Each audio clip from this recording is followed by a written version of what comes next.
What's up mga kababayan, News That Matters here. Dito sa video na to ay ating panoorin itong mga nagbabagang balita mga kababayan. Nag-aaway na nga itong dalawang magpinsan na bangag mga kababayan na sina Tambalos Romualdez at itong si Bongbong Marcos. Paano ba naman kasi kahapon narinig natin mula sa bibig no ni Bonget na nag-text siya sa Kongreso na itigil yung impeachment laban kay BP Sara sapagkat walang katuturan nga naman yun. Na ngayon minasama at hindi nagustuhan no nitong si Tambalos Romualdez at ng kanyang mga tuta na underdogs na Makabayan Black na sina Franz Castro, Raul Manuel, Risa Ontiveros at iba pa. Grabe naman yan. Na ngayon parang hindi masusunod no ang kagustuhan nitong si Bonget at patuloy pa rin ang pagpapile ng impeachment complaint kay BP Sara nitong sina Tambalos at ng Makabayan Black. Grabe talaga. Ngayon nakikita natin na parang ginagawang presidente na, no? Sinasamba na ng mga pulpul na kongreso itong si Romualdez. Hay nako. Pero bago ang lahat mga kababayan, huwag niyo po sana kalimutang mag-like at subscribe para updated ka sa mga uploads ko araw-araw. At yun na nga no, mga kababayan, grabe talaga kumilos ang karma, no? Na nung nakaraan lamang pinagkakaisahan, no, ang ating vice presidente na si Sara Duterte, pero ngayon sila-sila na nga lang ang magkakampi-kampi, nag-aaway pa at hindi na nire-respeto ang bawat isa. Kung kaya naman hindi ko na patatagalin pa, ito na ang buong video. Magandang araw mga kaibigan. Pag-usapan natin ngayon ang latest post ni Crisette Laureta Chu, isa sa mga matatalinong DDS supporter. Sabi niya, tangina, binastos na ang presidente, empowered by Romualdez. It's just a matter of time before Romualdez blatantly disrespect the president. So ako, na curious ako, in what way na binastos ng mga kongresista ang presidente? Si Sas Rogando Sasot nag-comment. Sabi niya, what did he do? Anong ginawa ni Romualdez? Okay, ang respond ni Crisette kay Sas Sasot is, sinare na lang niya yung statement ng Makabayan Black. Nag-react negatively. Nagreklamo ang Makabayan Black yung message ng Pangulong Marcos sa mga kongresista na huwag nyo nang ituloy ang impeachment. So, ito po sa GMA News. Basahin natin ang statement ng Makabayan Black. Ang title, Makabayan Black hits Marcos for interfering in impeachment plans versus Duterte. Okay? So, pakikialam yan. Sabi nila, bakit mo kami pakialaman? Separate branch of government kami. Sabi nila, this is a brazen attempt to influence Congress and constitute a clear violation of the constitutional provision on the separation of powers between co-equal branches of government. Okay. So, basahin ko lang yung statement ng Makabayan Black, ha? Castro, Manuel, Brosas, then yung iba pa sa Toro Campo, yung mga dati. Such a move shows a weak leadership. Nako, mahina daw ang Pangulo. Ang hina mo naman, Mr. Marcos.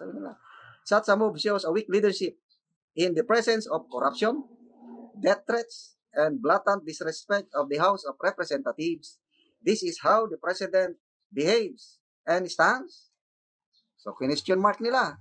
Bakit ganyan ang galaw mo, Mr. President?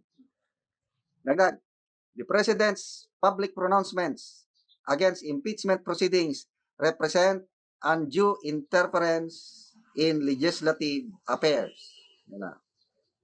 So, nanawagan ang mga Makabayan Black for the House leadership kay Congressman Speaker Martin Romualdez to exercise independence and its constitutional mandate without pressure from Malacanang. Huwag kayong padidikta, mahal naming speaker. Separate tayo, walang pakialam ang Pangulo dito. Diba? Dagdag pa, basahin ko lang, ha. The House leadership must demonstrate its independence and take a firm stand based on evidence and public interest, not on the President's preferences. Congress should not allow itself to become a rubber stamp of the executive branch. Okay. So, ang presidente, hindi naman siya nag-order. Di ba? Please. May please naman siya. So, Bakit kasi dinaan pa sa text? Pwede man niyang tawagan sana o kausaping personal ang speaker. Total, pinsan man niya.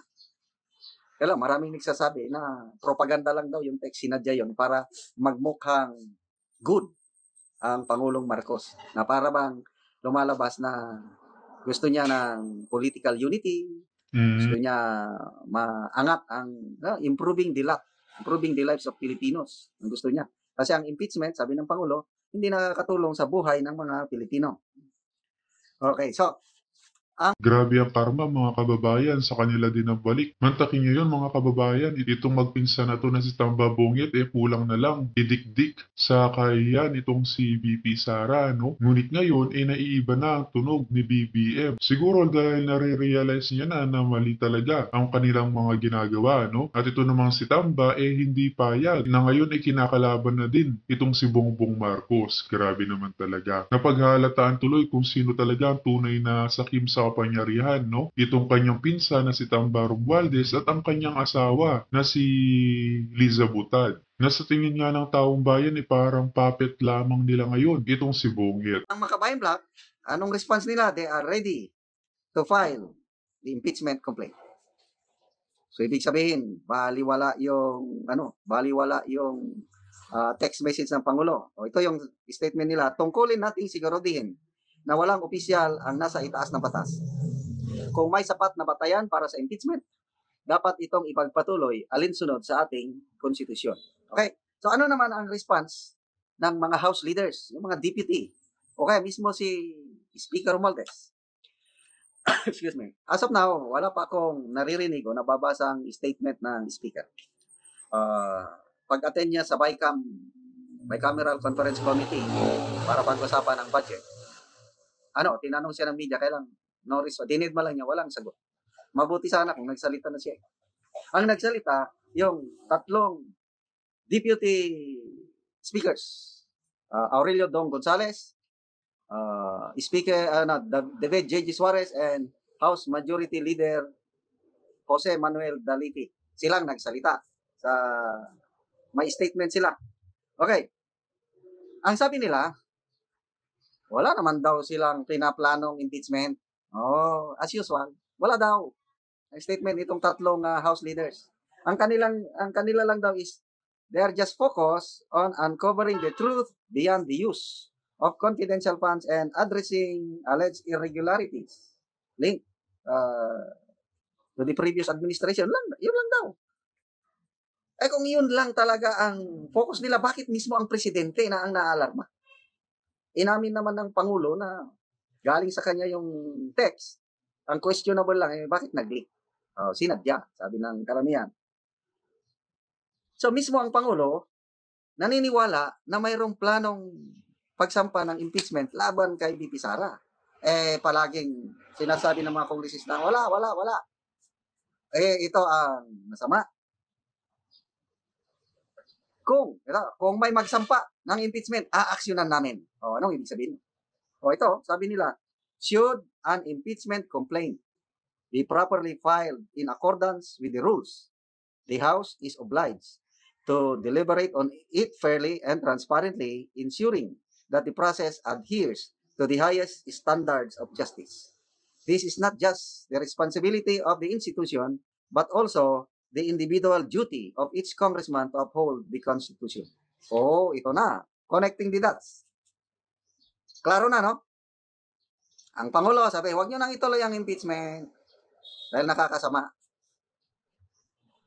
Ang Speaker, walang sagot. Ang Makabayan Black, umaalma. Hindi pwede yan. Pakikialam yan. Magpapail kami. Naka-ready na by December daw. Bukas. December, ipapail na. Yan ang Makabayan Black. Tatlong congressman nila, woman. Yung mga makabayang black na yan na si Franz Castro, Raul Manuel, Risa Hontiveros, di ba? Winika ni BP Sara noon, na dalawa ang boss ng mga yan, na sina Tambalos Romualdez di umano at itong babae na tinutukoy na si Liza Butad. Kaya panigurado kahit no comment yung si Tambalos, sa kanya pa rin galing ang order na mag-file ng impeachment dito kay BP Sara. Hindi naman tanga ang taong bayan na hindi malaman yun. They can file anytime. Ano naman sabi ng mga House leaders? Pag may nag-file, aksyonan namin. Di tuloy ang impeachment. Di ba? tuloy ang impeachment. So anong ibig sabihin nito?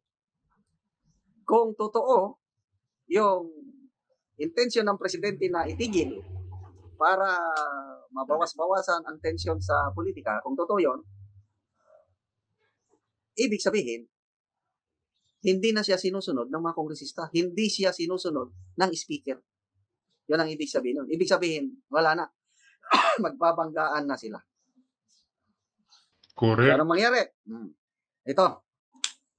Again, kay Crisette Laureta Chu. Scenario number 2. Mapapahiya ang Pangulo kung itutuloy ang impeachment. So, according to Crisette, ang First Lady ang gagawa ng hakbang. Mag-form siya ng kanyang sariling grupo at gagawa ng paraan na matanggal si Speaker Martin Romualdez sa kanyang pwesto at mag-uupo sila ng panibagong speaker. Yan yung mga senaryo na nakikita ni Crisette Laureta Chu. So, ano masasabi nyo? So, wala na talaga. Sabi nga ni Jose Alejandrino, isang political analyst, baliwala, walang epekto yung message ng Pangulo kasi hindi susunod ang mga kongresista. So, let's watch kung anong mangyari sa mga susunod pang mga araw. Sabi ni Herminia, what will happen if di sumunod sa utos ni Presidente at ang Upper Lower House about VP impeachment? Hindi naman din talaga kayang Presidente na mag-utos sa kanila kasi nga, hindi naman nasa line of command niya ang Congress. These are two separate branches. Gayunpaman, alam natin na ang pinsan niya, sumasama pa sa kanya dun sa mga foreign trips, di ba? May mga ganun-ganun pa silang magpinsan, kayang-kaya niyang pagsabihan yan, given the close family ties. Now, the question is, pakikinggan ba siya? Because a lot of the moves ng Congress ay para pasikatin, para para i-uplift yung saging ratings ng ating House Speaker. Dahil syempre, meron siyang inaasam na mas mataas na posisyon.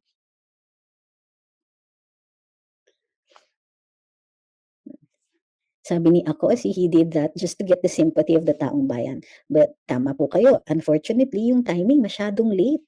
Matapos nilang patawag ang Vice Presidente ilang beses sa Kongreso. Diba? Matapos, ganito yan ha. At alam niyo kung bakit? Yung mga trolls, huwag niyong pansinin yung mga yan. Kinasabi ng mga trolls, hindi, gusto lang naman namin makita yung sagutin ni VP Inday kung saan ginastos ang pera. Hello, sino ka? Diba? Do you ask the President where he spent his Intel funds? Do you ask the President how much he spent on foreign trips? Do you ask the President, Sir, alam ko pinatigil niyo kagad yung 100 million na buwan-buwan tinatanggap ng UPPGH galing sa President's discretionary or social fund. Alam namin pinatigil niya yan. Ang tanong, saan niyo po dinadala? Walang nagtatanong ng ganun. And yet, grabe mong busisi dun sa Vice Presidente. Vina-violate na yung laws on confidentiality. Vina-violate na precisely the mechanisms, the operations that help protect the state. Kaya may secrecy yan is to protect the state. Not just the people involved. It's to protect the state because there must be funds for activities where the leaders must make tough choices. They must undertake very tough operational procedures. They must, they have to do it. Things that we find distasteful. Diba? Ano yung kasabihan? You get to sleep at night. You get to enjoy the benefits of a country at peace. Well, sort of sa atin. Because there are people who are willing to do violence on your behalf. May mga sundalo tayo. May mga may military tayo. May mga covert operations that are undertaken to keep you safe. By bringing all of that out into the public, you're not asking where the money went. You're trying to destroy not just the Vice President but the state itself. Tingnan niyo kung sino yung mga nagtutulak dyan sa mga confidential funds. Ang forefront ng mga yan, Makabayan Bloc. Bakit? Kasi most of the time sila po yung target ng Intel funds. Intel hindi confidential. So kung pwede nilang gawin ito sa confidential funds, ang susunod aakyatin na nila ang Intel funds. Gagawa sila ng batas para malimit yung capability ng ating defense forces na sila po ay mapuntiryahan using money from the government. Hindi naman po tayo ganun ka-clueless para makita yung mga nangyayari. Kaya kayong mga trolls, kung naniniwala kayo dun sa government propaganda na kailangan mabusisi ang confi funds ng Vice President because taxpayer kayo, think again. There is a reason why government keeps something secret. Even the Supreme Court has said that there are some things that are not subject to FOI. There are some things which are dangerous to tell to the public, dangerous to release to the public. Siguro hindi niyo naiintindihan yung part na yun kasi medyo malalim na.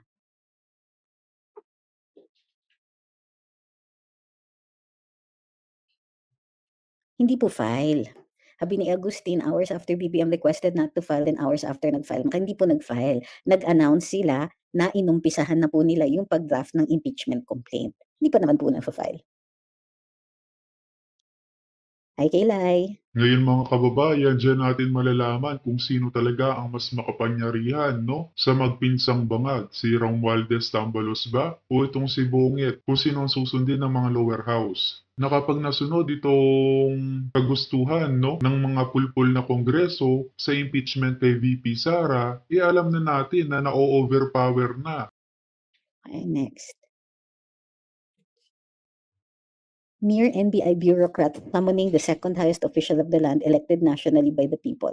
Apparently, hindi sila, ewan ko ba, baka merong nag-utos talaga sa kanila. Kasi alam ko, most of these NBI agents, marunong naman magbigay ng respeto dun sa sa mandato na hawak ng mga ganitong mga tao. Pero, di ba, while we want them to be objective, while we want them to go after criminals regardless of stature, hindi natin sinasabing tigilan ninyo yung investigasyon. Ang sinasabi natin ay, konti naman, huwag naman bastusan, di ba?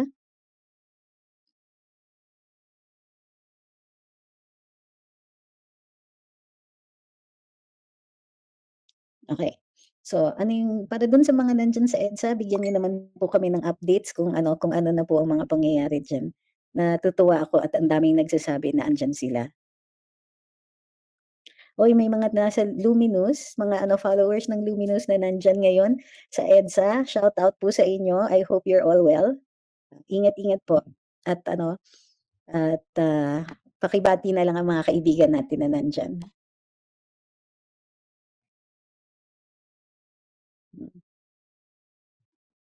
Okay. Next, tinitingnan ko yung mga yung mga feedback that's coming from elsewhere. Nasaan ang ating, ayan. Ayun, ang dami, na-late kami, sabi ng mga taga, ayan, para dun sa mga nasa Luminous ngayon na nandyan sa EDSA, hi po, nakikita ko po yung mga messages ninyo. Hi kay Mikos, watching from Tandag City, province of Surigao del Sur. Sabi ni Lori Bautista, may laban ba si VP sa NBI subpoena? Late po kayo dumating, walang contempt powers po ang NBI. So, it's not something to fight. It's merely an investigation and wala po silang power of contempt.